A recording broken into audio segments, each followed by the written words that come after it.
Nah, saudara-saudara, saya memperhatikan Alkitab, ada satu cara yang diajarkan oleh Alkitab supaya setiap kita bisa masuk ke hadirat Allah. Hanya ada satu cara yang diajarkan oleh Alkitab supaya semua kita bisa terhubung kembali dengan hadirat Allah. Dan hanya ada satu cara. Tidak ada cara kedua, cara ketiga, hanya ada satu. Nah, apa cara yang dimaksud sehingga kita bisa terhubung kembali dengan hadirat Allah? Mari kita membaca Roma pasal 5 ayat 6 sampai dengan ayatnya yang ke-10. Roma pasal 5, buka Alkitab saudara-saudara, ayat 6 sampai dengan ayat 10. Kalau saudara sudah ketemu, saya membacakannya untuk kita sekalian. Saudara perhatikan dengan baik. Kalimatnya berbunyi begini. Karena waktu kita masih lemah, Kristus telah mati untuk kita orang-orang durhaka pada waktu yang ditentukan Allah. Sebab tidak mudah seseorang mati untuk orang yang benar, tetapi mungkin untuk orang yang baik ada orang yang berani mati. 8.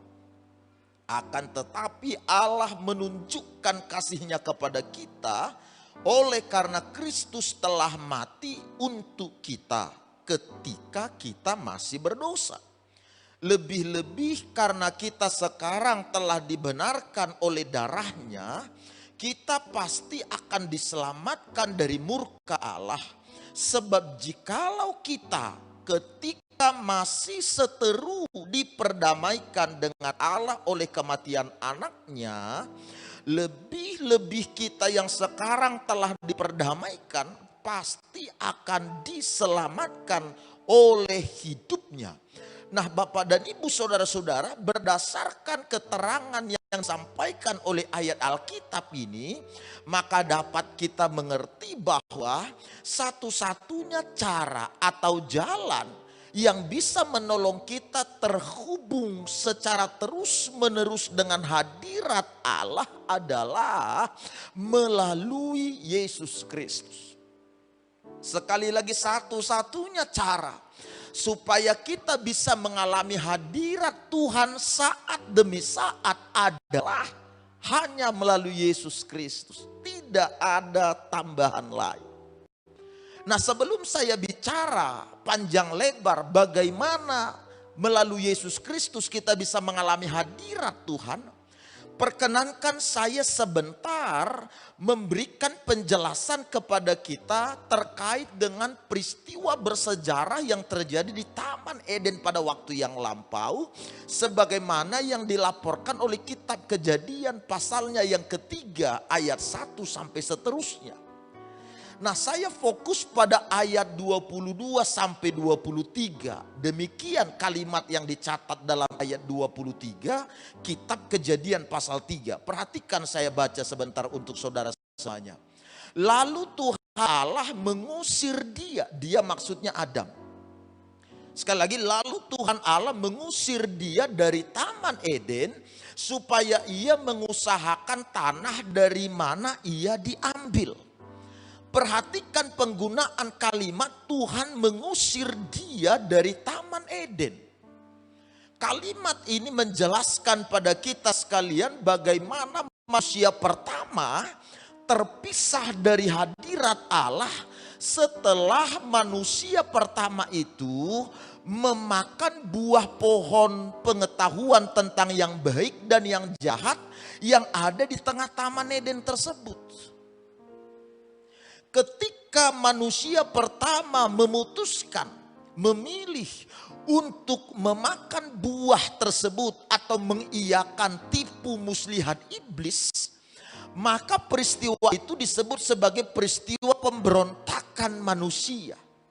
Dan pada kala itu terjadi, maka ayat Alkitab yang kita baca menjelaskan Allah mengusir manusia pertama itu dari Taman Eden atau dari hadirat Allah. Itu adalah peristiwa pertama di mana manusia akhirnya keluar dari hadirat Allah. di mana manusia terpisah dari hadirat Allah. Yang sebelumnya manusia saat demi saat mengalami persekutuan yang harmonis dengan Tuhan. Tidak pernah terputus, bahkan mengalami begitu luar biasa kebersamaan itu, ibu bapak saudara-saudara. Tetapi dengan pemberontakan pada kala itu, maka manusia terpisah dari hadirat Allah. Sejak peristiwa di mana manusia pertama memakan buah pohon terlarang tersebut, maka sejak pada kala itu hingga terus menerus manusia mengalami atau menerima beberapa konsekuensi. Konsekuensi dari memakan buah di Taman Eden itu adalah yang pertama, konsekuensinya kondisi roh manusia menjadi tidak benar atau manusia mati secara rohani. Itu diterangkan dalam kitab Kejadian pasal 2 ayat 17. Allah ngomong pada Adam, semua buah yang ada di taman ini boleh kamu makan kecuali buah pohon yang ada di tengah taman ini. Jangan kamu sentuh atau raba, nanti kamu mati. Jadi setelah pelanggaran tersebut maka manusia mati secara rohani. Kondisi roh manusia menjadi tak benar, penuh dengan kerusakan demi kerusakan. Padahal Bapak Ibu, kalau saudara memperhatikan kitab Kejadian pasal 1 ayat 31, saudara akan menemukan bahwa manusia adalah ciptaan Allah yang sungguh amat baik. Jauh lebih baik dari semua ciptaan-ciptaan Tuhan Allah lainnya. Tetapi kemudian setelah manusia masuk pada pemberontakan atau keluar dari hadirat Allah, maka kondisi manusia menjadi rusak total, gagal fungsi Bapak dan Ibu saudara-saudara. Menjadi dipenuhi dengan kesalahan dan kesalahan. Dosa memenuhi seluruh hidup manusia pada kala itu. Makanya karakter manusia menjadi rusak. Setelah peristiwa itu terjadi pembunuhan, terjadi iri hati, dengki, benci satu sama lain. Ini adalah akibat manusia pertama terpisah dari hadirat Allah. Kalau saudara memperhatikan, orang yang terus menerus hidup dalam hadirat Allah setelah dia percaya pada Kristus, dia bertobat percaya pada Yesus, dan kemudian dia terus menjalani dan mengalami hidup dalam hadirat Allah saat demi saat, saudara pasti menemukan orang ini tidak akan pernah mengalami apa yang namanya kecewa lagi, iri hati, benci, dendam apalagi. Hidupnya total dipulihkan oleh Tuhan Allah. Nah ibu bapak, makanya hadirat Tuhan itu kebutuhan kita. Supaya kita bisa berfungsi dengan baik dan bisa menjadi berkat. Karakter kita bisa bertumbuh sebagaimana yang Allah rancang sejak dari semula. Kita tidak lagi dipenuhi dengan hal-hal yang bersifat kedagingan atau yang datang dari dunia ini. Tinggal dalam hadirat Allah. Keterpisahan dari hadirat Allah itu mengakibatkan kerusakan demi kerusakan. Coba lihat orang sekarang saling bunuh, korupsi, melakukan kejahatan-kejahatan lainnya. Semua itu akibat apa? Keluar dari hadirat Allah. Lalu konsekuensi yang kedua adalah manusia sebagai makhluk mulia berubah menjadi makhluk yang hina. Roma pasal 3 ayat 23 ngomong begini Bapak Ibu. Semua manusia telah berdosa dan kehilangan kemuliaan Allah. Dari yang tadinya adalah makhluk mulia yang sungguh amat baik. Tapi setelah peristiwa pelanggaran atau pemberontakan di Taman Eden itu, manusia yang adalah makhluk mulia ini kini menjadi makhluk paling hina, berdosa. Makanya Alkitab menggambarkan kehinaan manusia itu seperti cacing, seperti rumput yang segar kemudian layu di sore hari. Betapa fana dan hinanya hidup ini. Setelah dosa masuk atau setelah manusia keluar dari hadirat, itu konsekuensi. Konsekuensi yang ketiga apa? Konsekuensi yang ketiga adalah manusia harus bekerja keras untuk bisa mengalami hadirat Tuhan kembali. Mulai dari keluarga Adam, mereka harus mengambil binatang-binatang untuk dikorbankan kepada Tuhan Allah. Ketika ada di Taman Eden, sebelum terjadi peristiwa pemberontakan, tidak ada yang istilahnya korban mengorbankan Bapak Ibu. Saat demi saat persekutuan dengan Tuhan, hadirat dengan Allah dirasakan dengan bebas dan lepas. Tapi sejak peristiwa pemberontakan, semua orang harus berusaha dengan keras untuk bisa mengalami kembali hadirat Allah.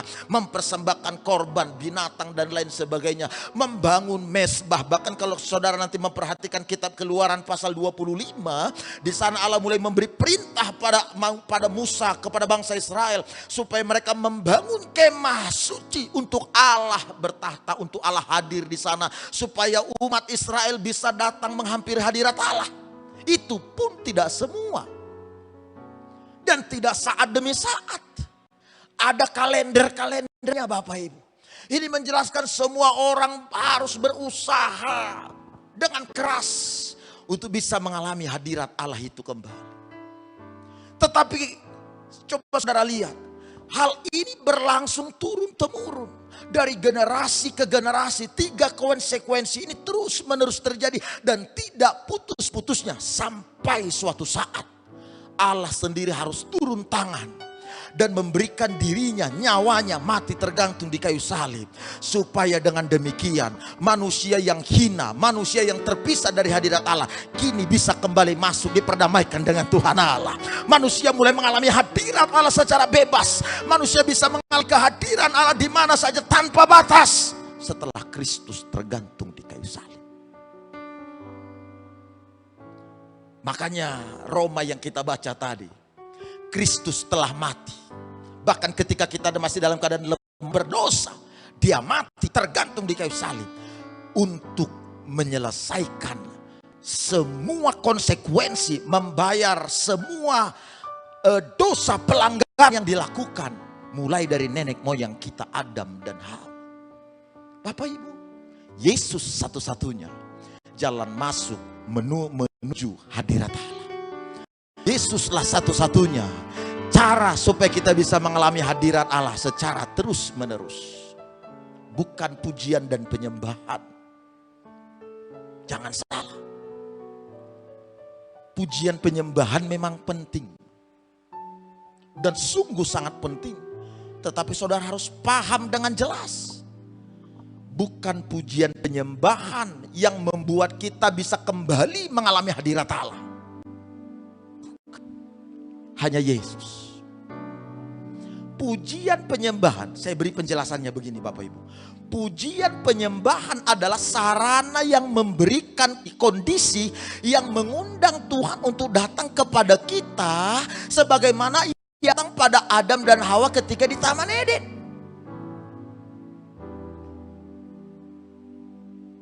Jadi kita mempersembahkan pujian dan penyembahan itu sebagai sebuah sarana yang memberikan kondisi di mana Tuhan hadir.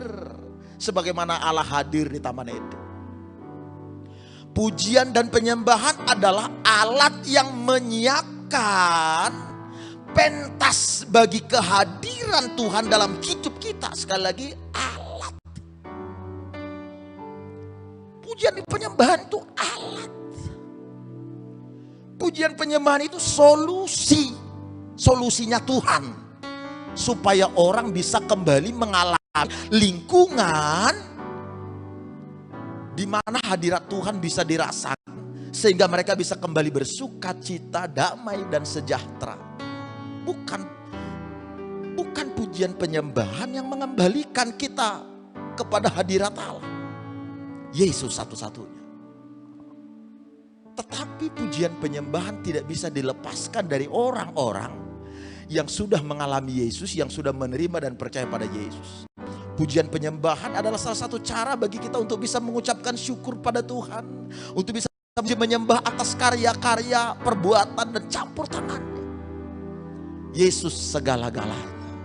Yang paham katakan amin.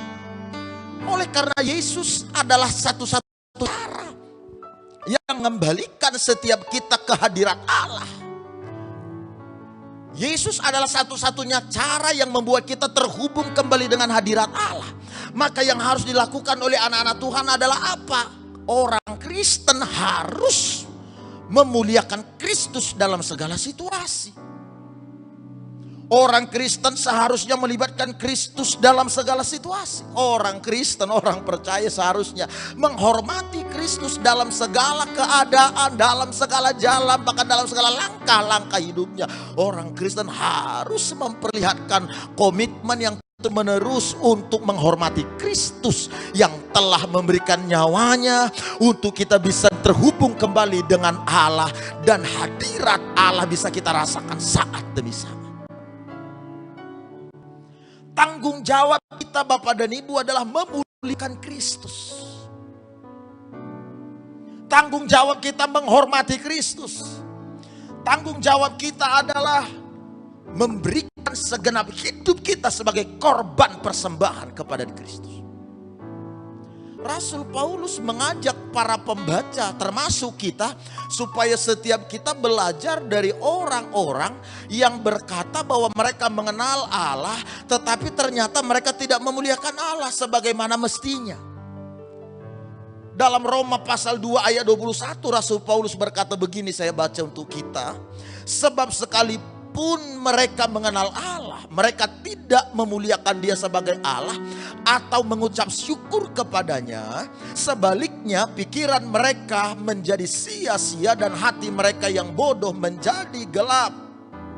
Ini menjelaskan kepada kita bahwa ada orang-orang sebagaimana yang terjadi pada saat konteks ayat Alkitab ini ditulis.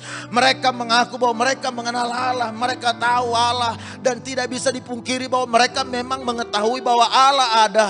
Tetapi mereka lalim, tetapi mereka fasik, mereka tidak menghormati dan tidak memuliakan Allah lewat hidupnya. Mereka tidak pernah bersyukur kepada Allah. Itu sebabnya Ibu Bapak, Rasul Paulus berkata, mari kita memuliakan Kristus. Tanggung jawab kita setelah kita ditebus, setelah kita dihubungkan kembali dengan hadirat Allah melalui kematiannya di kayu salib, tanggung jawab kita adalah memuliakan Dia dalam segala situasi, menghormati Dia dalam segala keadaan. Tanggung jawab kita melibatkan Dia dalam segenap kehidupan kita. Jadi dimanapun saudara berada, kemanapun saudara pergi, saudara harus memastikan, saudara harus menyadari bahwa Kristus ada di sana, Kristus hadir di sana, Kristus bersama-sama dengan saudara, hadiratnya menyertai kita sekalian. Itu firman.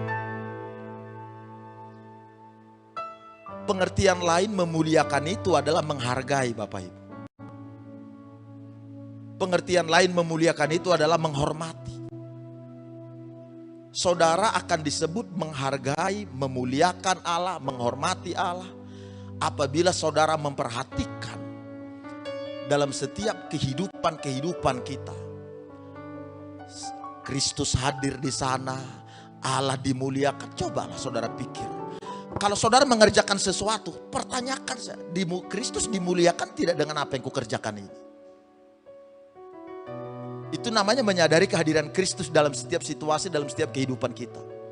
Ketika saudara berada di satu proyek, coba saudara bertanya dalam hati, Kristus dimuliakan tidak dengan proyek yang akan saudara kerjakan, yang akan saudara bangun ini, yang akan saudara urusi ini. Dengar, Allah mengasihi kita dan Dia ingin supaya kita tahu bahwa Dia sangat mengasihi kita dan Dia sangat ingin menjadikan kita berhasil dalam segala pekerjaan, dalam segala usaha, dalam segala kehidupan kita. Dia mau kita semuanya paham, mengerti bahwa Dia menginginkan keberhasilan itu terjadi atas kita. Hanya saja saudara harus memastikan bahwa yang saudara kerjakan itu adalah hal-hal yang benar. Yang kita kerjakan itu adalah hal-hal yang memberikan nilai tambah kepada Kristus, mengagungkan, menghormati Dia. Itu yang disebut dengan memuliakan Kristus dalam segala situasi, karena Dia telah mendamaikan kita. Tahu Ibu Bapak, sepasang suami istri bisa saja pergi kemana-mana bersama-sama. Walau dia pergi bersama-sama, belum tentu kebersamaan mereka ini bentuk bahwa satu sama lain saling menghargai dan saling menghormati. Bisa saja sepasang suami istri pergi ke satu tempat, pergi bersama-sama ke pesta, ke acara-acara tertentu. Tetapi setelah berada di tempat tersebut, apabila salah satu dari antara mereka, apakah itu suami, apakah istri, asik dengan permainannya, asik dengan teman-temannya, asik dengan semua aktivitasnya, merasa bahwa pasangannya tidak pernah ada di sana. Ini berarti sebenarnya walau bersama-sama belum tentu menghormati, menghargai yang ada di sampingnya.